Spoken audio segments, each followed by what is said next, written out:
Like, I have decided that I'm no longer calling journalists on panels journalists. I'm calling them squealers because they're a squealer. They go on there, they push their agenda. If anyone else challenges them, when's the last time you saw on a TV show where there's a panel and you have ones from both sides and somebody says something profound and the other side goes like, you know what? I didn't think about that way. That's a good point. Wow, man. Maybe we could.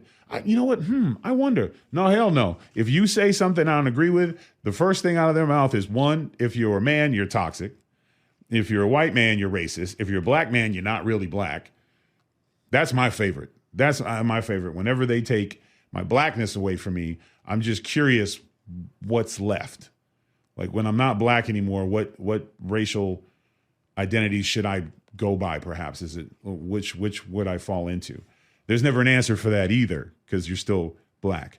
And it's just, it's funny to me when you think about how hard they go instead of just listening and finding common ground.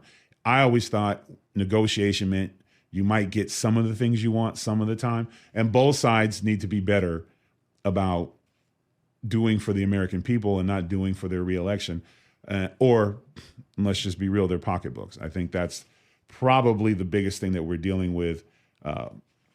In Animal Farm, the corruption's different because it's based over food and power. In America, it's money, which leads to that. Once you get the money, then you get the power, to quote the great Scarface movie, and then you can make all the decisions and you get whatever you want.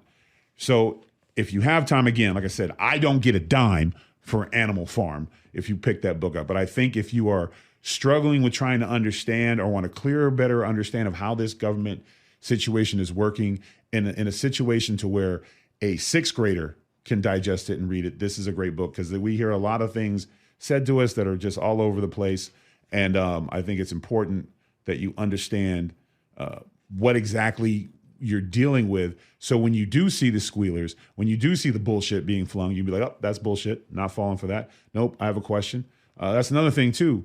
One of the things in Animal Farm that they always did, no one was allowed to question anything. And we see that in the media. You never see a follow-up question. You'll see a politician on TV so full of shit, it's coming out of his ears. And you're waiting for the so-called journalist to say, how so? Simple. How so? How is that possible? How is he worse than Hitler? Can I have 3 examples of President Trump doing Hitler-like behavior? And just for our audience, please describe to me what exactly is Hitler behavior. What is it? Give me an example. And it's the same thing. It's always the same thing. Oh, he's an existential threat. They use big words that don't mean shit.